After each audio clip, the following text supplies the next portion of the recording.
Good morning guys, we're back again for another vlog. Here we are at the Oxford Castle and Prison. Pasok tayo sa loob.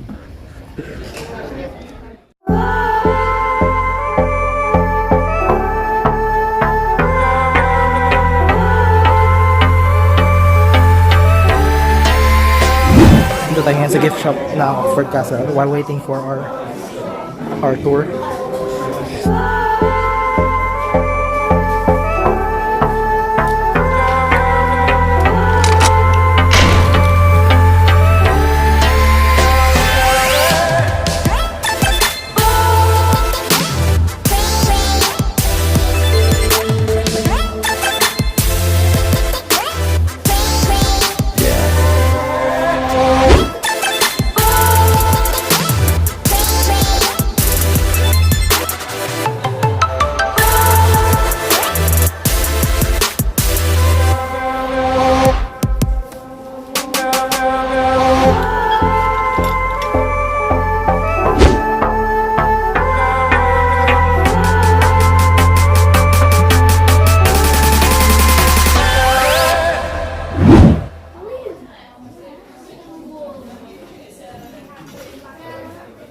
We're gonna climb up the tower, 100 steps.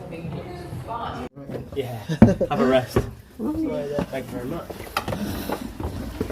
So, you've made it 80% of the way up. If you look above your heads, that is where we're going in just a short moment. Until then, I'd like to draw your attention beyond this gantry. We have to imagine the scaffold isn't there.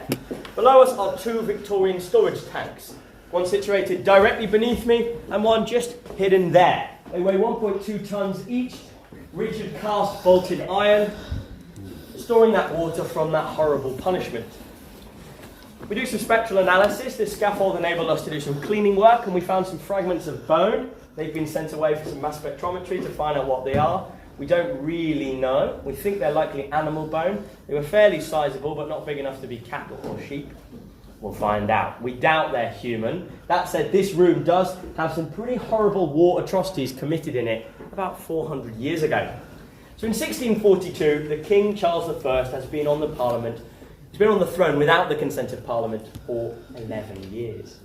He's kicked out of London by the parliamentarians, settling here at Oxford, utilising Christchurch as his court and Oxford Castle as his prisoner of war camp and fortress. Now, the war that ensues, the English Civil War, is Britain's most brutal conflict. It will kill 50% plus of all the able-bodied men in the country. Place that into perspective relative to the Second World War, where we lose a maximum of 17% here in the United Kingdom. You start to realise just how violent a conflict this was. In this room, we took parliamentarian soldiers, and we put them in some truly disgusting conditions. We have to imagine this floor extends to the other wall. Up to 65 men in here at any one time. That is standing room only, nowhere to sleep, often taking in shifts or turns to allow others to rest. No toilets, no sanitation, no buckets. In many parts of the room, you are over your own ankles in human waste. And God forbid you passed away, and many did. Well, we left their bodies to rot and decompose. Yeah. Now, when the parliamentarians find it, they're equally as shocked as I am. There's a man called Thomas Fairfax who leads the New Model Army, and he sees this room and this tower, puts his foot down. This can't be, he says. And what he chooses to do is quite spectacular. He makes three quick assessments. The castle's been in decay since the 1300s. It could serve as a future flashpoint for civil conflict. And there's a rebellion on his hands. The local people are angry about what they've seen. He blows our castle up. He dismantles the keep, destroys the long defensive walls, and takes down those towers. That's why we have no castle. It's a bit deceptive to say we do. What does remain is this tower and the crypt we're going to see below, as well as that mound, the site of that keep. Now, strangely, there was a choice made to keep this tower, St George's. Whilst it is the site of said atrocities, it also houses a water wheel. That mills flour for the local people and therefore is deemed a strategic resource. It's not in the interest of the local community to get rid of it, and so, thank you Mr Fairfax, St George's stays. Without that water mill, we would have likely lost an important part in Oxford's rich tapestry of history, and equally I wouldn't get to show you around today. So let's climb up the last 20 steps. Please watch your head on a deceptively low doorway, and then I'm going to tell you about hanging. Cool.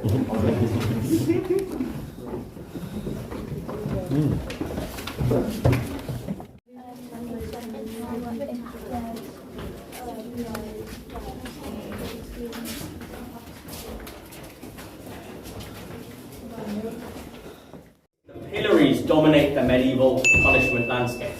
I'm going to hand over to Agatha, and she's going to tell you a little bit more about this horrible form of punishment. So we are now in 1577, and I will be telling you about one of our famous inmates called Roland James. Now in 1577 it was the Elizabethan era. Now Queen Elizabeth was a Protestant and Roland James was a Roman Catholic bookseller. So he spoke some rumours about Queen Elizabeth, and he was put in prison for having a foul and saucy mouth. Now at his trial, he was sentenced to 3 days in the pillory. Now can Callum come up here and do the pillory for me? Now I've been practiced at this, so look at that. Perfect. Very natural. Right, he was put in here for 3 days. He would be put outside the courtyard for anyone to see. Crowds would gather and would throw whatever they wanted at him. Rotten food, rotten animals, human waste, animal waste, whatever they would find. Not only that, when you were in the pillory, it's easier for you to look down. Because it's easy, they don't want that. They would grab your ears, pull them back, have a nail and a hammer, and stamp your ears to the pillory. So 3 days in the pillory, neck is nailed. Now after 3 days, the guards would free you. Yay. But remember, your ears are still attached to the pillory. So they were, if they were kind, they would give you a knife, free one hand, and you would have to cut off your ears.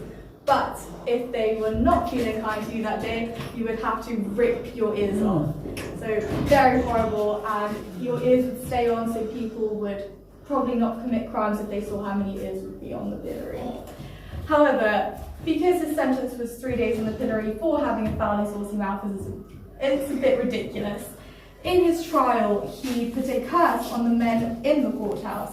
Now this curse led to 600 men being ill that day, and 300 of them, around 2 weeks later, all died. Now that's a pretty weird to think, and nowadays we don't think that he put a curse on these men because we don't believe in curses. We think that it was typhus fever or jail fever.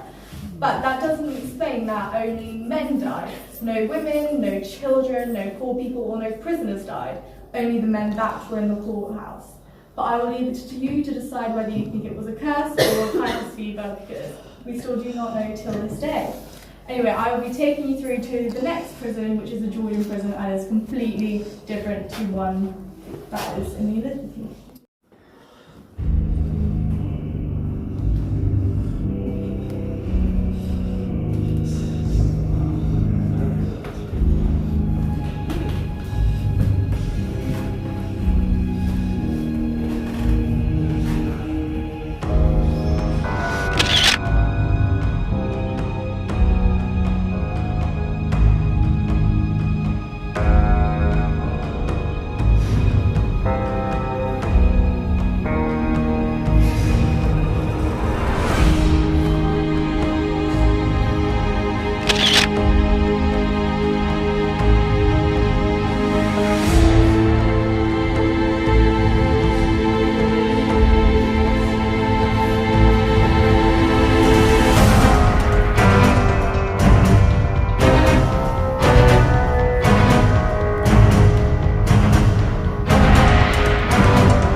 Hello.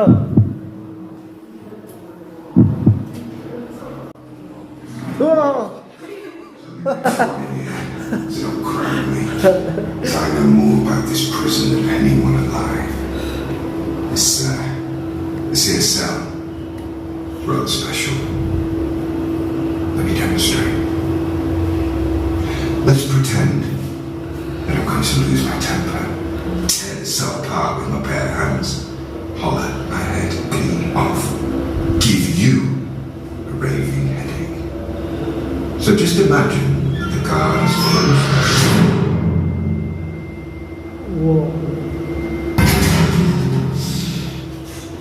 So, can I make a racket? Of course not. Apart from being soundproof, she's as smooth as silk. No sharp corners, no lumps and bumps on which to tarnish my good looks. And don't go getting ideas about tunneling you out with a toothpick nonsense. That's from the movies. Behind here is a tight band of steel mesh. And what's even more remarkable is the speed in which it was built. 10 days. Why? Because at short notice he had to hold a particularly nasty specimen. Head of the Black Panther. Well, it was 40 years ago now. During a year-long reign of terror in the 1970s, Donald Nielsen horrified the nation. So vicious. He was in a class of his own. And that's why he spent the months of his trial in this secure cell. He got 4 life sentences. You wouldn't want someone like that getting loose, would you? How do I know all this? We've heard the expression, fools can talk.